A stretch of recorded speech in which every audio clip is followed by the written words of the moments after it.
So last week I covered up to Matthew chapter 5, 27 and 28. So I'm going to read the verse first.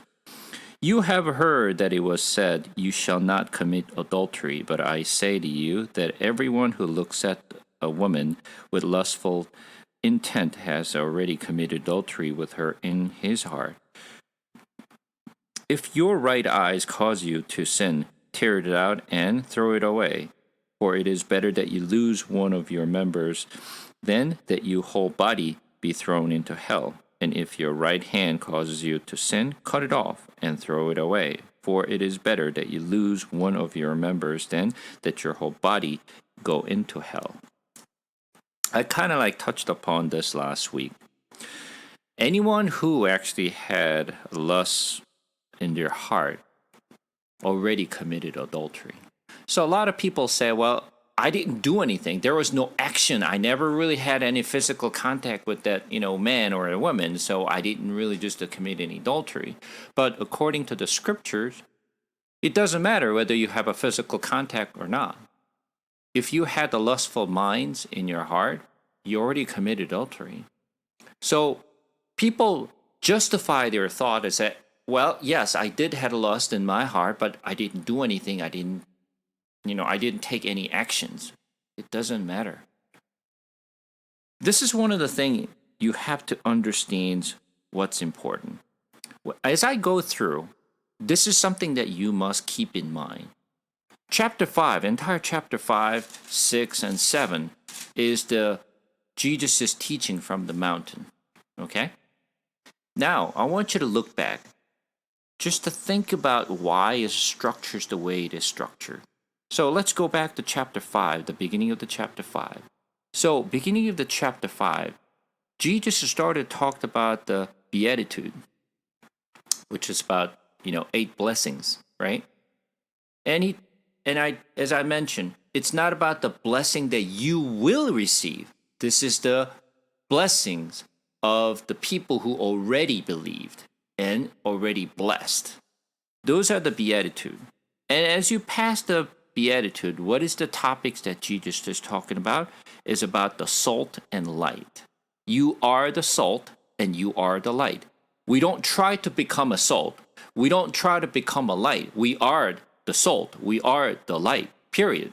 Right? And then Jesus started to talk about in verse 17, do not think that I have come to abolish the law or the prophets. I have not come to abolish them, but to fulfill them. What does this mean? If you actually just flip this words, Jesus did not come to abolish the law or the prophets, which means it is incomplete.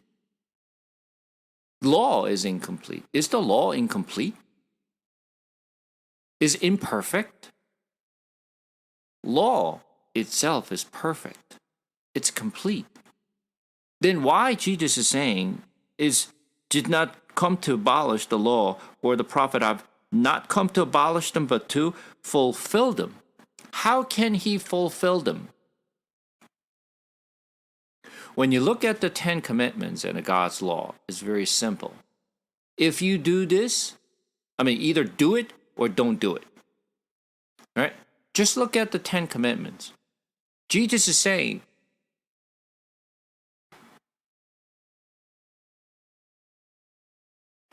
only serve the God. Right? And also, do not lie. Do not give false testaments. Do not, commit adulteries. And he gives this commitment. There's something is missing in here. What's missing? There's something is missing. What is missing in 10 commandments? Forgiveness. Where does the forgiveness coming from? It's coming from love.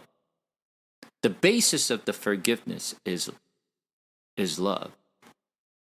Forgiveness is coming because God wants to forgive us for the people who have sinned. So Jesus is saying forgiveness And love is the most important things to make this law complete and perfect. And then he started to talk about all these kinds of things that it says you have to be righteous, you have to just don't be mad at your, friends and your neighbors, and don't commit adultery. When you think about this, these are the things that Pharisees are already doing it, right? They're the one who actually practiced this from their youth. So what is he teaching to these people? If they're already doing this, is he just kind of emphasizing that you should do more and better? Or is he talking about something different? Jesus is talking about completely different than what we think. When we read this, the teachings from the mountains, what we think is, then we have to just be righteous. We have to just be nice and kind to our neighbors. I should not commit adulteries. I have to work harder. No, that's not the teachings of Jesus at all. What Jesus is teaching is, think about it. You cannot continue to keep this commitment because of who we are, because of our sinful nature. As I mentioned before, how can we not hate anyone? Is that possible? How could we not be angry with anyone? It's impossible. How could we not have any lustful mind? From our youth, we had many lustful thoughts in our heart. We just don't say it. We don't do anything about it, but it just comes. It is not something that I try to have a lustful heart. No, I don't try. It just comes. I cannot control what I'm thinking. It just comes. There's no way I can control my mind. If I can control my mind, I can do a lot of stuff. But unfortunately, I cannot control my heart. I can't control my mind. It's impossible. Of course, we can practice to control certain part of our minds, but we cannot fully control our minds and our heart. What comes, it just comes.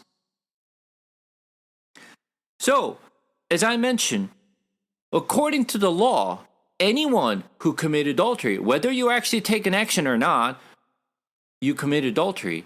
That means what? You have to be stoned to death. So how many people do you think you can survive?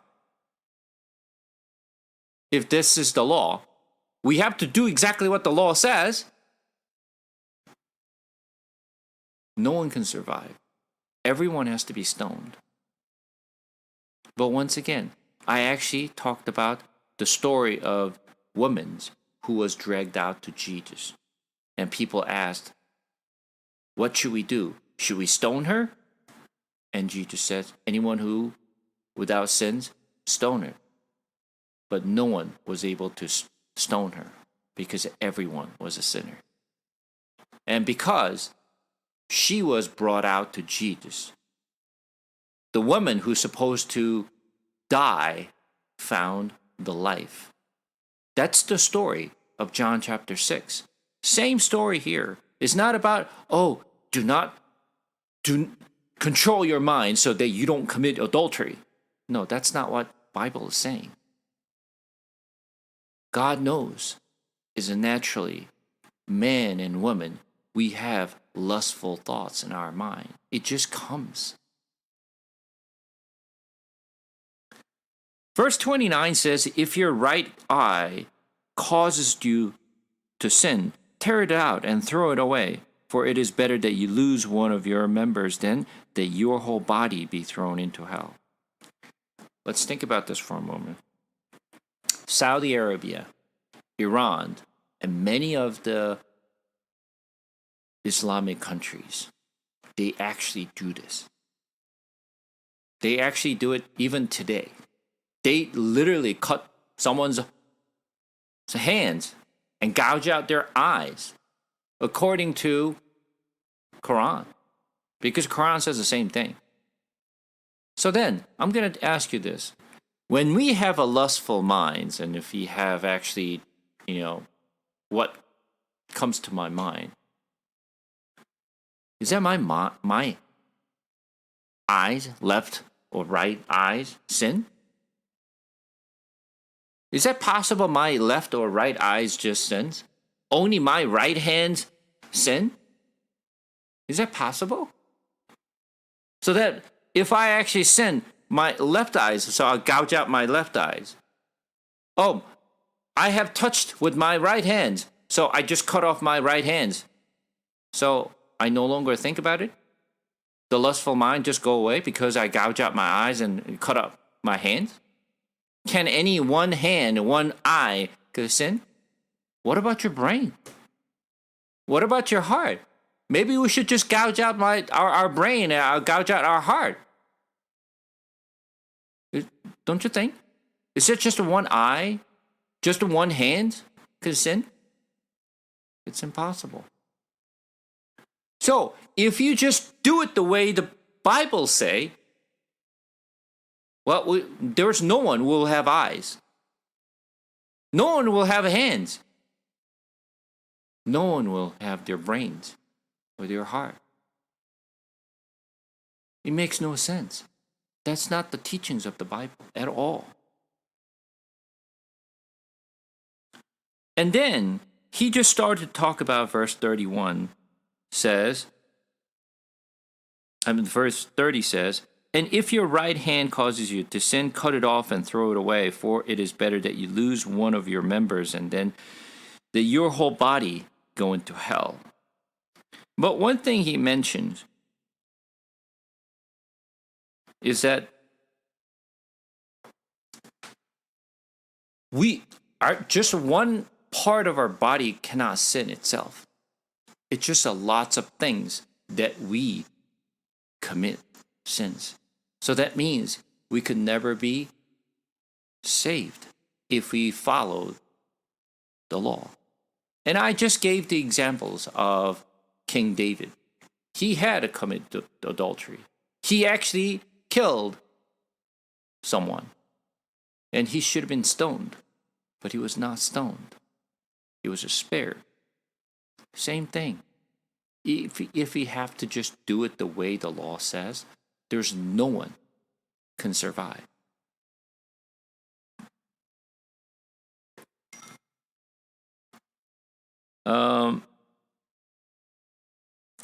Let's take a look at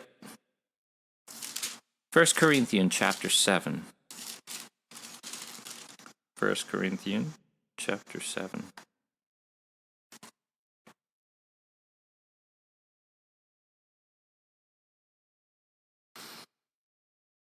Oh, actually, before we go to 1 Corinthians chapter 7, let's just read the verse 31 and 32 first.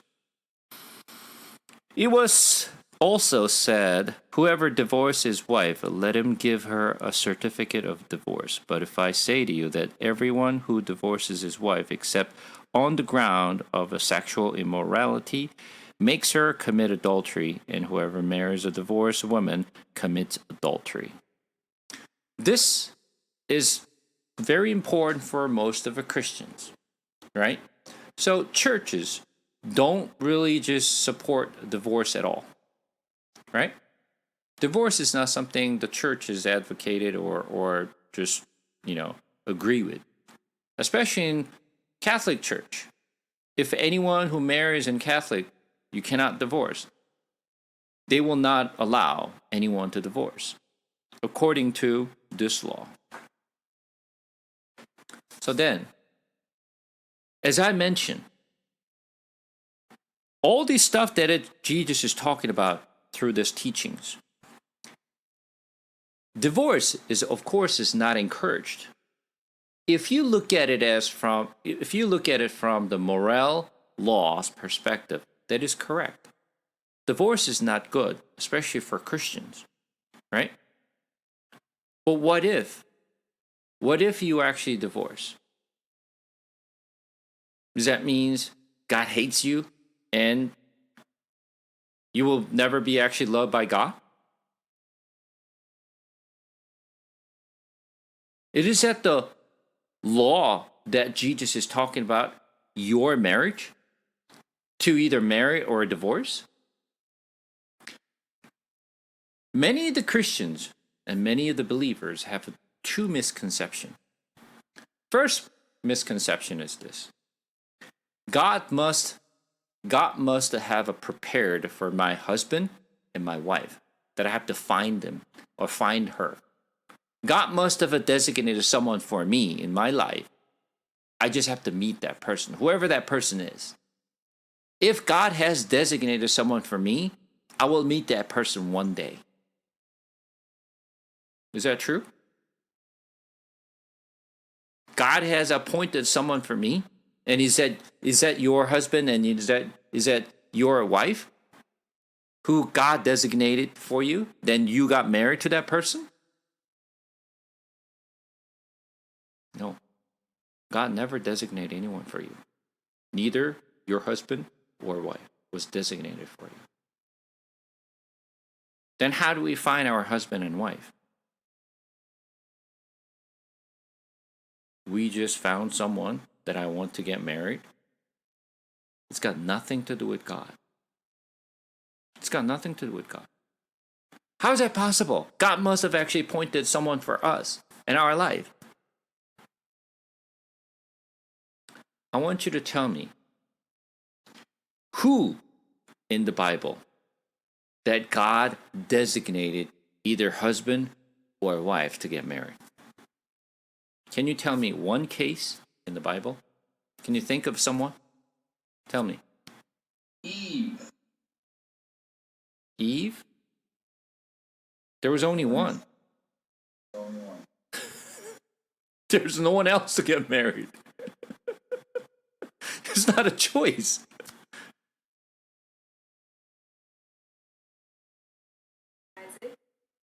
Isaac? Isaac married who? Rachel?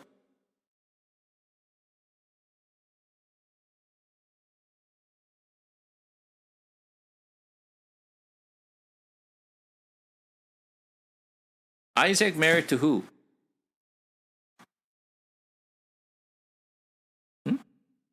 Isaac married to who? Let's go to the Bible for a second.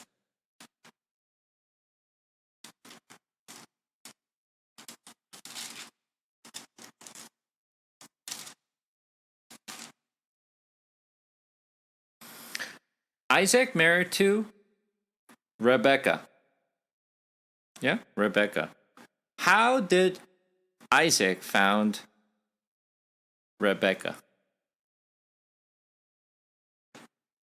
Abraham sent his servant to his hometown to find a woman for Isaac.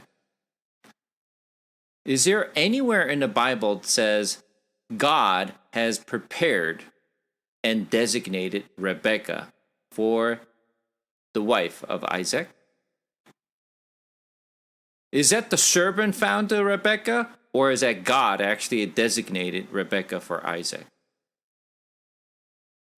Is there anywhere in the Bible says, I will designate a woman for you to get married?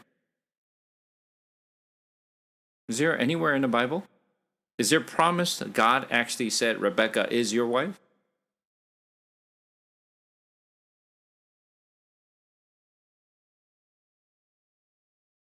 No. There was no mention in the Bible that God has designated Rebecca to be the wife of Isaac. In Mark, it says the servant prayed, and that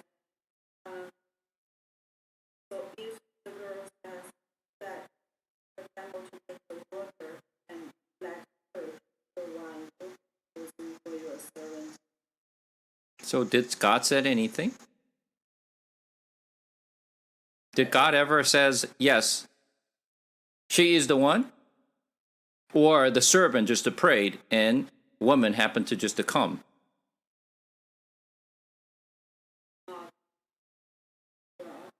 There's no mention in the Bible at all that God said Rebecca is the one to marry to Isaac. But everything happens as the Bible claims. Is that shouldn't they understand that God doesn't prayer? There are a lot of people who prayed to God.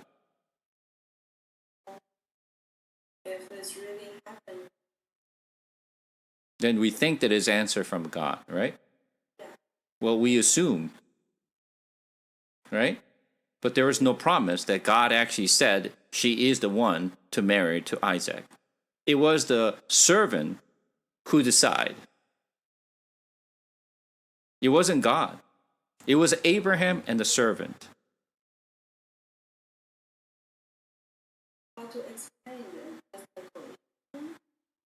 It's not a coincidence. They chose. They chose Rebecca. If it wasn't Rebecca, someone else would have come and chosen. There was no promise from God, I have designated a woman for you. No. There is no one in the Bible that God has designated a wife or husband for anyone.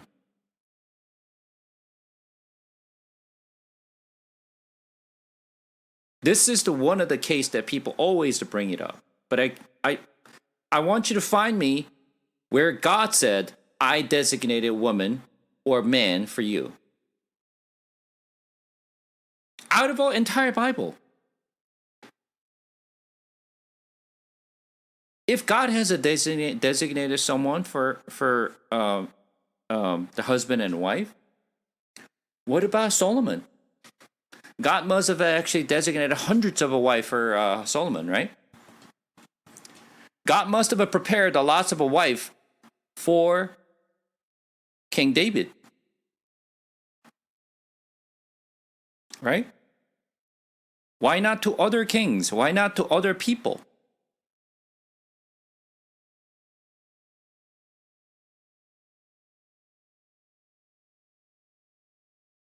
You will never gonna find it. If there is any particular word that God said I designated, come to me. You will not gonna find it. It's not there. There's a Hosea of asked married. Yeah, but why? That is a very special case, right? That is a very special case to prove that God was actually saying this. But was God preparing for Hosea for married to Gomer? Or did God says married to a prostitute?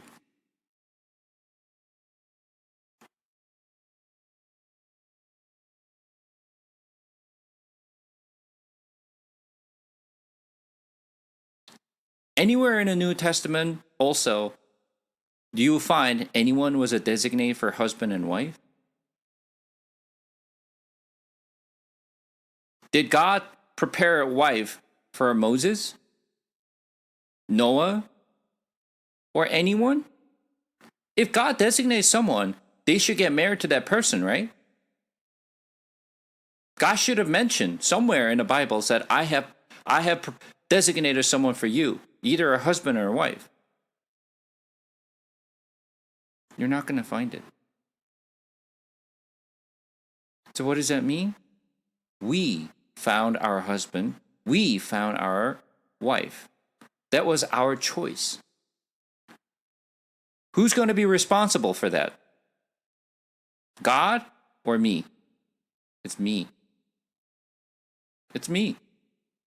I made the choice. Whether it's good or bad, I made the choice. I'm married.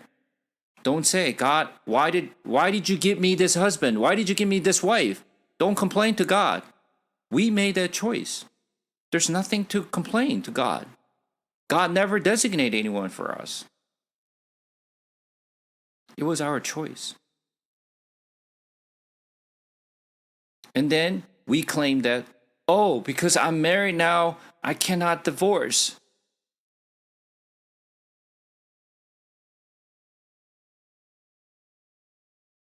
Is that right? After I made the decisions, now I'm actually claiming that, oh, because God said never divorce, I can't divorce. We're justifying it. Of course, that's not how our church teaches. Our church cannot teach you, well, you can't divorce. No, that's not how our church teaches. Of course not. But if you look at it from the moral laws perspective, you're reading the Bible wrong. As I mentioned, how does Bible describe about the divorce? When God gave the law to Moses, what did God say? If you get divorced, give the certificate to woman. Right? Did God allow people to divorce? God did. Of course, God does not like or God does not love divorce. But it is not the moral law that you have to think about that no one can divorce as a Christian. Just because you divorce does not mean God hates you. No, not at all. Let's take a look at 1 Corinthians chapter 7, which I just mentioned. 1 Corinthians chapter 7.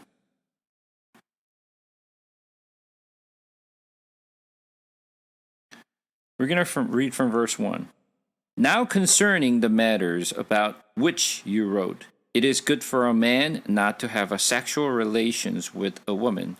But because of the temptation of a sexual immorality, each man should have his own wife, and each woman her own husband.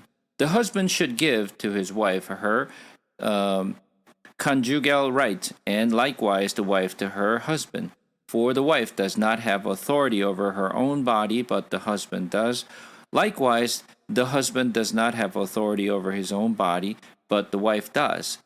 Do not deprive one another, except perhaps by agreement for a limited time, that you may devote yourself to prayer. But then come together again, so that Satan may not tempt you because of your lack of self-control. Now, as a concession, not a command, I say this: I wish that all were as myself am, but each has his own gift from God, one of one kind and one for another. To the unmarried and the widow I say that it is good for them to remain singles, as I am. But if they cannot exercise self-control, they should marry, for it is better to marry than to burn with passion. To the married I give this charge, not I, but the Lord: the wife should not separate from her husband, but if she does, she should remain unmarried, or else be reconciled to her husband, and the husband should not divorce his wife. To the rest I say, I, not the Lord, that if any brother has a wife who is unbeliever, and she consent to live with him, he should not divorce her. If any woman has a husband who is an unbeliever, he's consent to live with her, she should not divorce him. For the unbelieving husband is made holy because of his wife, and unbelieving wife is made holy because of her husband. Otherwise your children would be unclean. But as it is, they are holy. But if the unbelieving partner separates, let it be so. In such case, the brother or sister is not enslaved. God has called you to peace. For how do you know, wife, whether you will save your husband? Or how do you know, husband, whether you will save your wife? If you read this, does not mean the divorce is not possible. It is possible. Of course, we don't encourage, but it is possible. And just because you divorce does not mean you are abandoned by God. How many times that Jesus was there to the widow and helped them and loved them? Did Jesus care for widows? The people who have lost their husband and wife or separated from them? You have to understand, you don't look at this as some sort of moral law. The Bible is not teaching about the moral law. This is different. Then, what is this? Let's take a look at Jeremiah. Jeremiah chapter 3.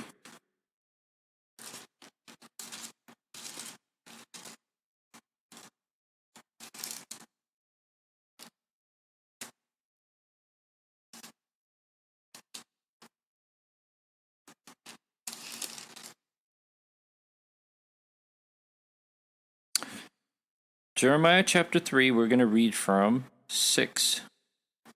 The Lord said to me in the days of a king Josiah, have you seen what she did, the faithless one, Israel, how she went up on every high hills under the every green tree, and there played the whore?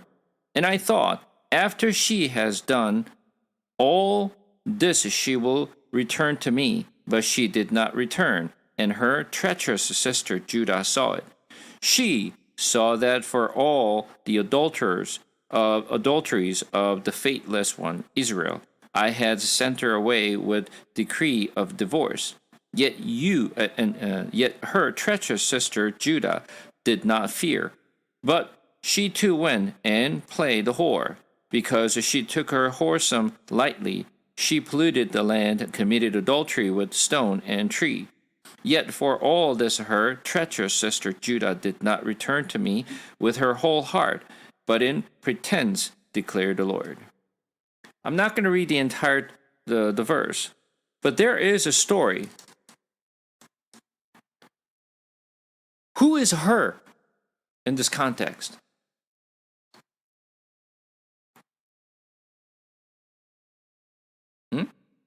Who's her? Israel. Israel. So then, who is the husband? God. Woman is Israel, and husband is God. And what God is saying, Israel had to commit adultery. Commit adultery with whom?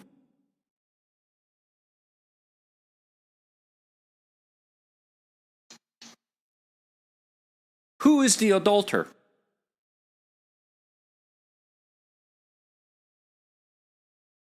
Stone and tree. Stone and tree. The pagan gods. Idols. Okay. What did God say? Verse 8. She saw that for all the adulteries of the faint one Israel, I had to send her away with a decree of divorce. What? What? God is divorcing it with Israel? Wife? Wow. God is the one who actually sent this Israel away with the decree of divorce. How is that possible?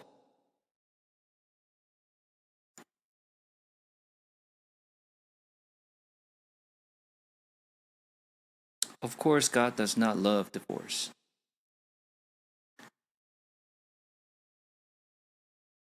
One thing you have to keep in mind, Israel and God is inseparable. Jesus and church is inseparable. If Jesus is the head of the church and church is the body, can you separate? If become one, can you separate? If you chop off your head, can you survive? No, it's impossible. God and Israel, Jesus and church is inseparable. You cannot separate them. That means we cannot separate, we cannot divorce. But what does that mean? We commit adultery. Remember, right before this context, what was Jesus mentioning? Jesus mentioned about the adulteries. Right after adultery, he just talked about divorce. Is that correct? So then, what is the adultery that Jesus is saying? Is Jesus saying you should not marry, you should not divorce from your marriage? Is that what Jesus is teaching us? No, you got it wrong. It's not about our marriage. It is not about our marriage. Once again, if you read this Bible, and especially in Matthew chapter 5, it is to read it as a moral law. You will take it as, oh, my marriage. I can never divorce with my husband or wife. That's how you read it. But that's not what Jesus is talking about. Any things that we love more than Jesus, we have a lustful mind with anything other than Jesus, such as materials, money, wealth, something else besides Jesus. What is that? It's called adultery. Anything that we love more than Jesus becomes adultery. Jesus is not talking about the moral law. That's not the teaching of that. Once again, I'm not advocating divorce. I'm not supporting divorce. However, the teaching stays with what Jesus is trying to say to us. It's not about my marriage or your marriage.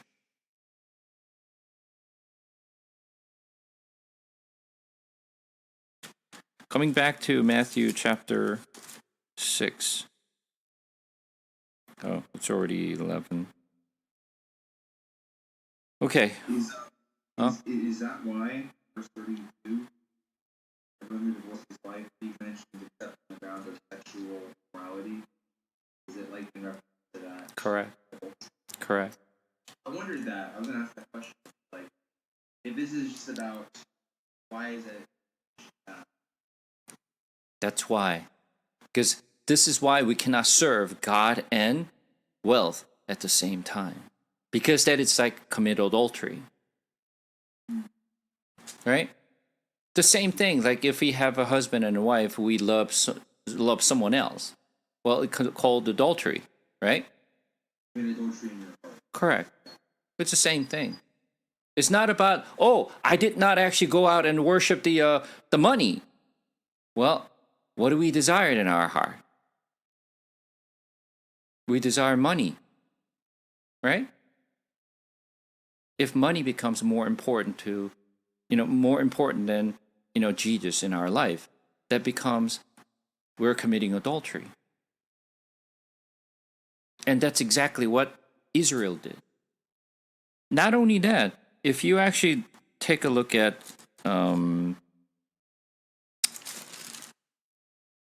let's say, let's go to Ezekiel for a second.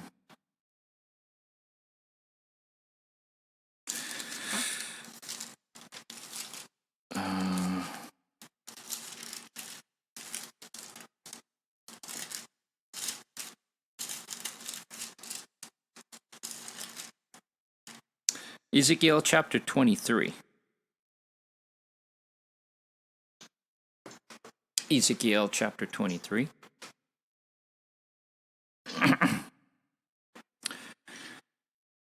I'm going to read from verse 1.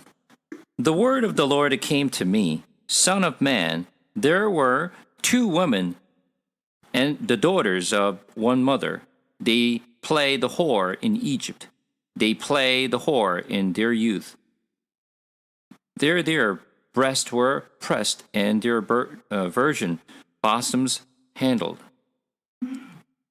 Oholiah was the name of the elders, and Oholibah the name of her sister. They became mine, and they bore sons and daughters. And as for their names, Oholah is Samaria, and Oholibah is Jerusalem. Oholah played the whore while she was mine, and she lusted after her lovers, the Assyrians, warriors, clothed in purples, governors and commanders. All of them desired a young man, horsemen, riding on whores. The bestow her whoring upon them, the choicest men of Assyria, all of them. And she defiled herself with all the idols of every one after whom she lusted.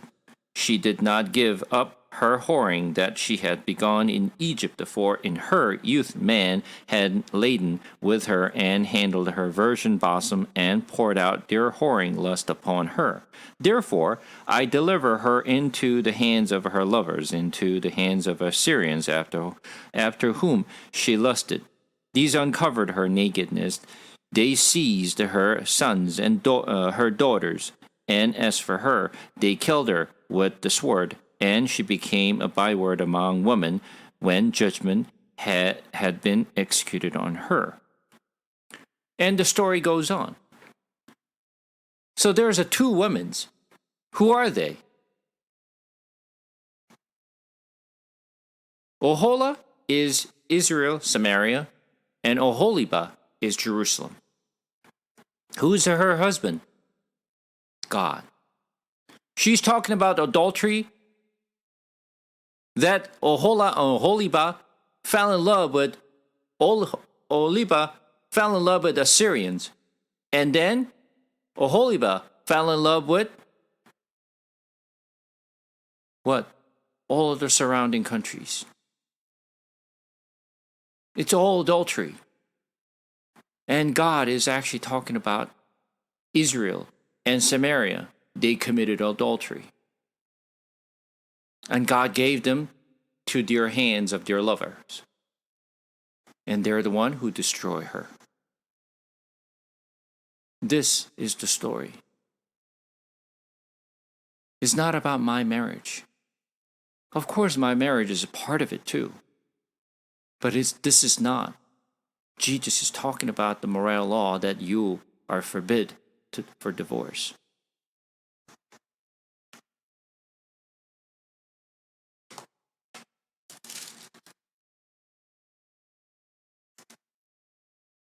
Okay.